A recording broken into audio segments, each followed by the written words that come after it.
And joining us now to talk quantum to cosmos, Neil Turok. He is the director of the Perimeter Institute for Theoretical Physics in beautiful Waterloo, Ontario, and we are glad to have you in that chair here today. Thank you. We're going to be seeing a lot of you next week at the Quantum to Cosmos Festival. So we wanted to get you in here early because, let's start here. Physics, for many people, is a forbidding enough topic. Theoretical physics, which is your world, sounds even more unapproachable. And yet you are about to embark on this long Quantum to Cosmos Festival. We're the media partner for it. And if you go by ticket sales and interest, there's a lot. Yes. How do you explain that? It's remarkable.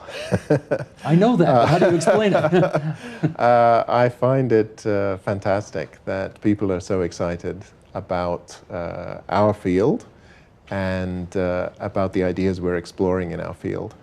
I think the reason for it is that nobody quite knows what's going to happen in the future. The world is changing very fast.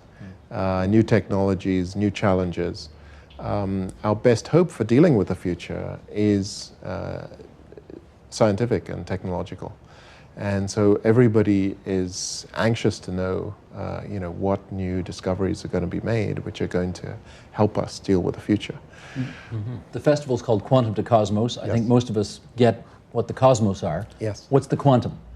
The quantum is the laws of physics. This was discovered in the 1920s, that the way in which the world works is very counterintuitive.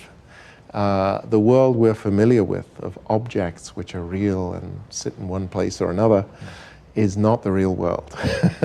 What we've learned from quantum theory is that the real world is far more bizarre and interesting than that. And it has literally taken 80 years for people, even physicists, to fully come to terms with how bizarre the world is at a quantum level, and to begin to realize the potential for the future that offers. There will be quantum computers, for example, demonstrated at the festival, which, once this technology is developed, will be incredibly powerful, and much more so than any of our existing laptops or smartphones or whatever. A quantum communication, quantum information, quantum computation will be at a whole new level. Are you still, as theoretical physicists, looking for that one overarching, all-unifying idea that sums it all up? Yes. You still are? We still are. That's one of the goals of our field, is to simplify and unify all the laws of physics into one. Over the 20th century, there's been remarkable success in doing that. We can write down all the laws of physics we know in one line, in a very compact formula. But we're not satisfied with that. We want a deeper understanding of how space-time works at a fundamental level, and how the quantum laws of physics work. What we know so far is inconsistent at a deep level. It cannot be the whole story. And so we have no choice but to keep studying and trying to get evidence about how nature works at the deepest level. Trying to find the rest of the story. Yes. Let's take a step back, and we'll call this part of our discussion Out of Africa, after that movie, because that's where you're from. You're from, as people would guess from the accent, you're from South Africa. Yes. Your parents were anti-apartheid activists, both elected members, I guess with Nelson and Winnie Mandela, right? Exactly. Your father went to prison at one time in order to protest what he believed in. Is there a connection between how you were raised and taught and what you're interested in today? Yes. What is it? I mean, I figured the answer would be yes, so I guess the question should be, what is it? Well, I think my father, even though he wasn't a scientist, he loved philosophy. He was a land surveyor by profession, made maps. But he loved mathematics, he loved the ancient Greeks, he loved the ideas of science, and he encouraged me to be scientific. The other thing is that I think both of my parents were adventurous, brave, were not put off when they were put in jail for their beliefs. They continued to pursue those beliefs, and that was very inspiring. You don't expect to have to go to jail to find the answers to your scientific questions. I hope but not. that whole sense of adventurousness is Yes. taking you where you're going. Yes.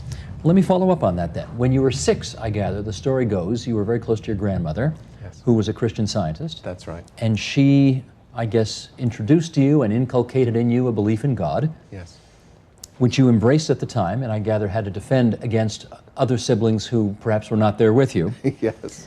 Are there still remnants today in your life Yes. of that childhood belief in God that you were introduced to by your grandmother? I would say I'm agnostic.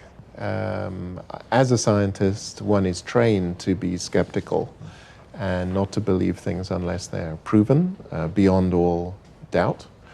And I think this is a question you cannot prove beyond all doubt. So, but nevertheless, I do as a person feel there is something beyond what we know in the physical world. I think religion sometimes has very positive influence on society. I know this from Africa. The fact that the society was able to make a transition from a very repressive white racist regime towards a democracy in an unbelievably peaceful manner, a lot of the credit for that goes to the church and to people's deep sense of morality, and some of them is given to them by their belief in God. But I know you didn't say atheist, you said agnostic. Yeah. Because you can't prove God doesn't exist either, right? I think I wouldn't go so far as that. I mean, I think you can't make an assertion and expect it. You know, a random assertion is not valid unless there's some evidence. Now, this is not a very random assertion that there is a God, but it's not. There's also not a lot of evidence in the cold, hard, scientific, testable, mathematical sense. Well, let me follow up with this. Yes. If the Maple Leafs were to win the Stanley Cup, would that be irrefutable evidence No. of the existence of a deity? No, certainly not. Not good enough for you? Be good enough for me, I'll tell you that. Okay. I love the story about Margaret Carney, your teacher, who you, I guess, Yes. hooked up with many years after the fact. Yes. And she asked you a really great question. Yes. Tell us what the question was and tell us what you answered. Well, I went to see her. I had known her from the age of 8, when I was 8 years old at primary school. She was the best teacher I ever had, completely got me into science and maths and everything. And lost track of her. She saw me on TV when I was a professor at Cambridge and wrote to me. And I literally jumped with joy when I got the letter. Reconnected with her, went to see her. I guess she was in her late 70s.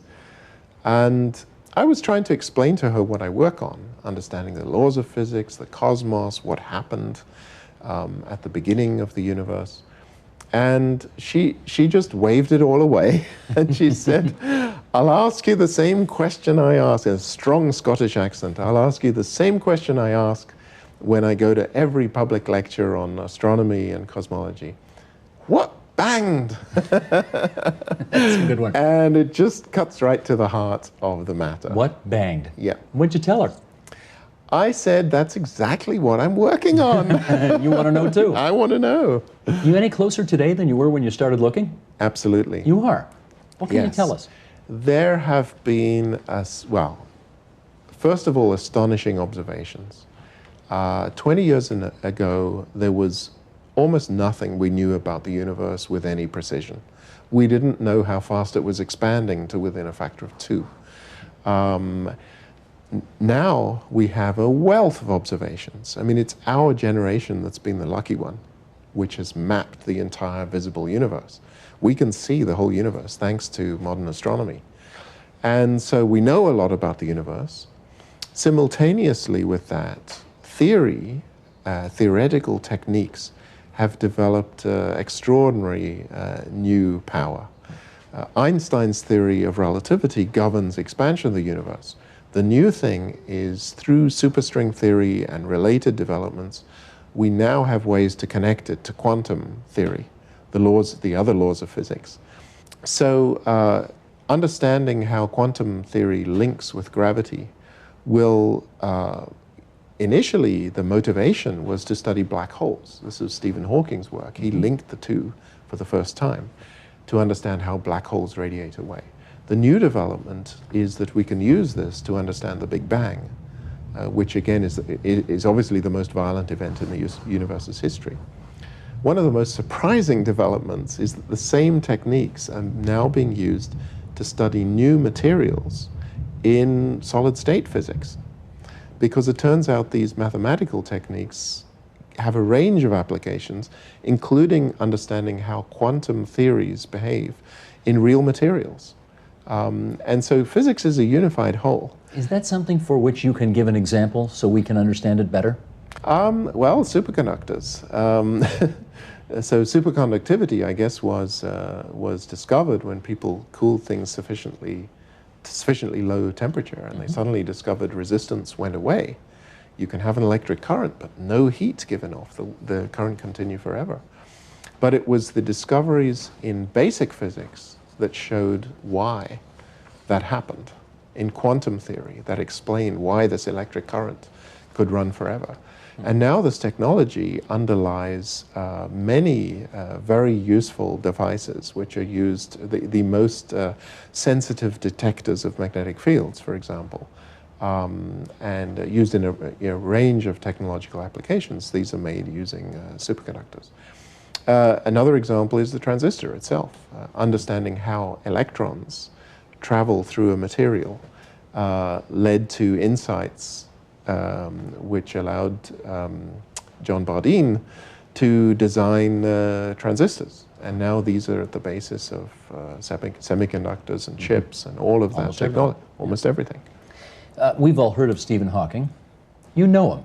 I know You him. worked with him. Yes.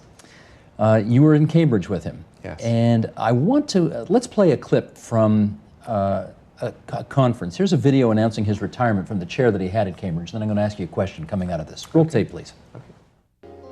It has been a glorious time to be alive and doing research in theoretical physics. Our picture of the universe has changed a great deal in the last 40 years, and I'm happy if I have made a small contribution. I want to share my excitement and enthusiasm. There's nothing like the eureka moment of discovering something that no one knew before. I won't compare it to sex, but it lasts longer. Okay, I'm not going to ask you about the sex, but I do want to ask you about the eureka moment. Yeah. Have you had one yet? I've had a few. They're not on the scale of Stephen's. I've had some great surprises in research. I think when one of the hardest things to convey is when things click into place and you know it's right. And this is largely usually a result of a lot of checks and calculations, and then suddenly things start to work and you know you're on the right track. But for most people, that eureka moment comes when they achieve something much more tangible. They Yes. have been building a house and they finally Yes. have it finished and eureka, it's done, and doesn't it look fabulous? Yes. But your eureka moment probably comes with computers, pencils, paper, I don't know. Yes. Is that how it works? All kinds of ways. You can be walking down the street and have a eureka moment. One of my best ideas was I was on an airplane traveling over the pyramids in Egypt and suddenly thought, oh, why didn't I realize that before? And what I had realized is the way in which the matter-antimatter asymmetry of the universe is more matter than antimatter in the universe, and how that can be. And I understood one of the mechanisms which matter can transmute, antimatter can transmute into matter, and vice versa. So yeah, these things strike you at random moments, but it's it's 99% perspiration and 1% inspiration. So most of the time we're staring at a piece of paper, fiddling with formulae, playing with computers. Very, very rarely we get a new insight. Well, I'm not sure you've had a eureka moment on this yet, or maybe you have. Tell me. We're under the impression the universe started with the Big Bang. Yes. You suggest, I think if I've got it right, it's more Yes. like a big bump. Yes, that's right. Can you explain? Yes, I can. So for reasons connected with particle physics and trying to unify all the laws of physics, physicists began to conceive of more dimensions of space than just the three we're familiar with. And so the leading theory which unifies all the laws of physics actually postulates there are 7 additional dimensions in the universe. 6 of them are curled up in a little ball, so small we can't see. And the 7th is even more surprising. It's the gap between 2 planes, which are separated by a minuscule distance, much smaller than the size of a nucleus. What our eureka moment was to realize that the boundaries of that gap, which are like 2 walls, which you can never travel through, can move. And when those boundaries move, they can collide. And when they collide, it looks just like the Big Bang.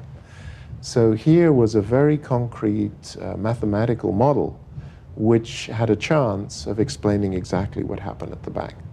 The usual description of the Bang is that all of space shrunk down to a point, and the density of matter in the universe was infinity, and all of Einstein's beautiful equations fall apart at the Bang itself. It's an indescribable moment. What we saw is that at least within this set of theories, it may be possible to fully describe that Bang. And since that, if you like, eureka moment, I've been developing this idea. There have been more eureka moments. I think we're really onto something.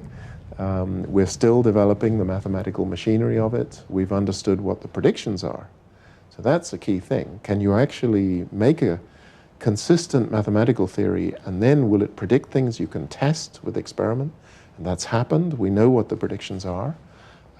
With future probes in space of gravitational waves emanating from the early universe, we will literally be able to see the Big Bang singularity itself and see what happened.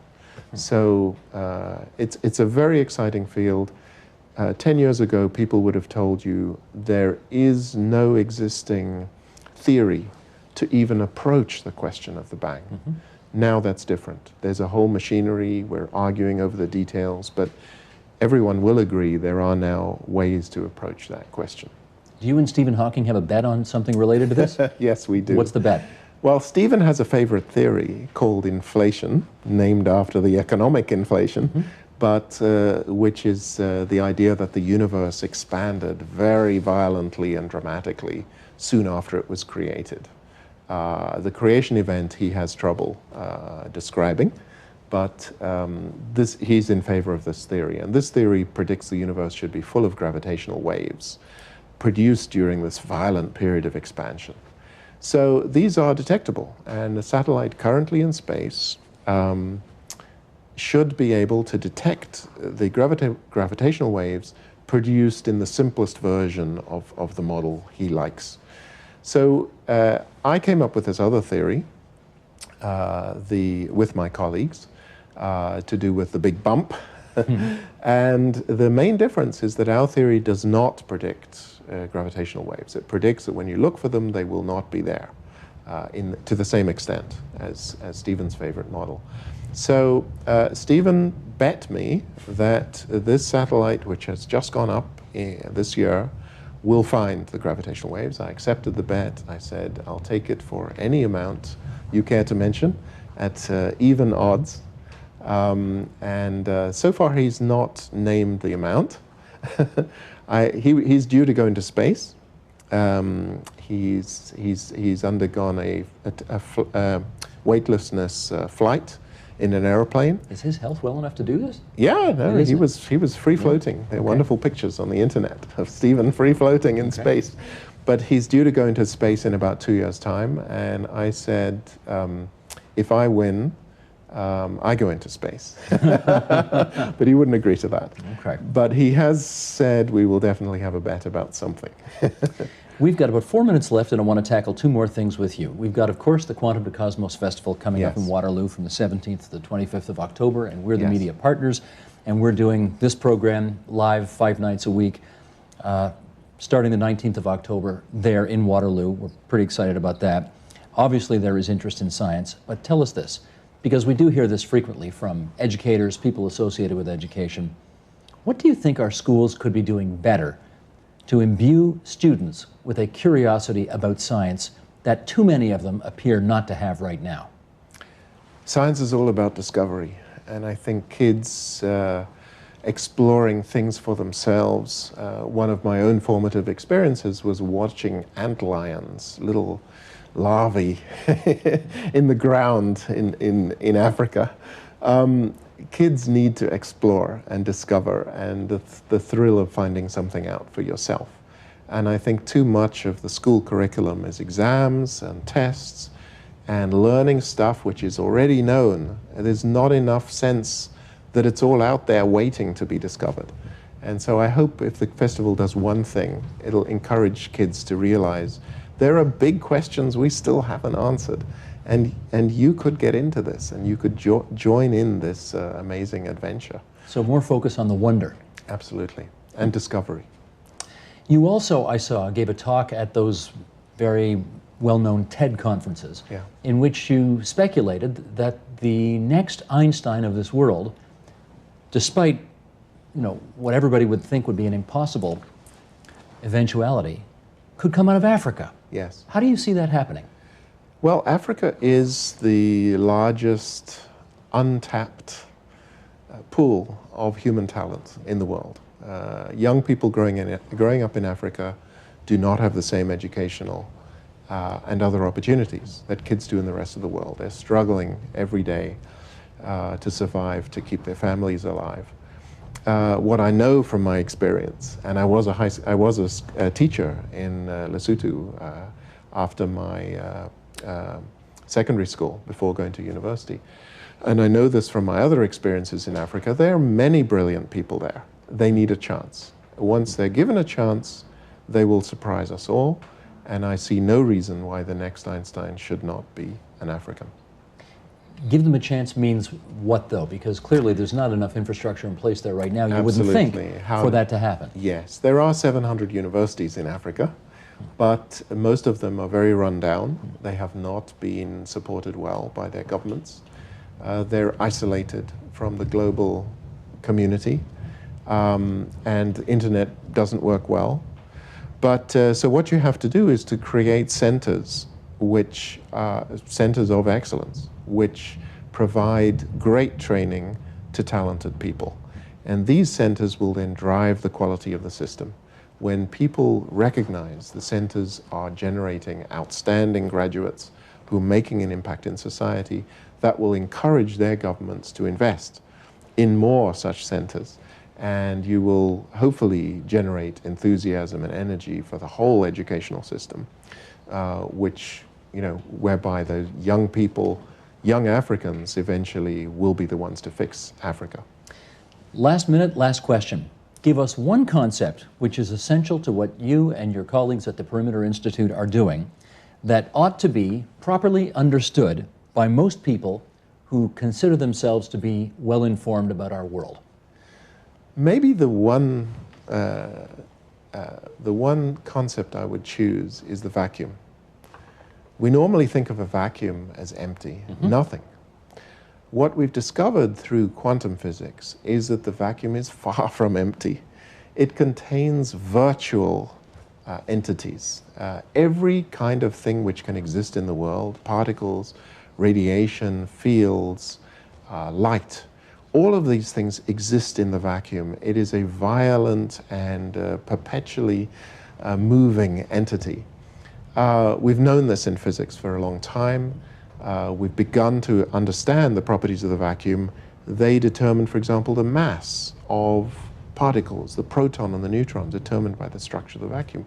The great new development is that we've learned from cosmology that the vacuum energy is not zero. There is a positive energy in the vacuum. It's driving the universe to expand more rapidly. This is an amazing fact. We don't fully understand what determines the value of the energy, and hopefully some brilliant new young scientists are going to figure that one out. Maybe from Africa. I hope so. Neil Turok, it's good of you to come in today to TVO. We look forward to spending lots of time with you at the Perimeter Institute next week. Quantum to Cosmos. going to be a great festival. Thanks so much for your time. Thank you.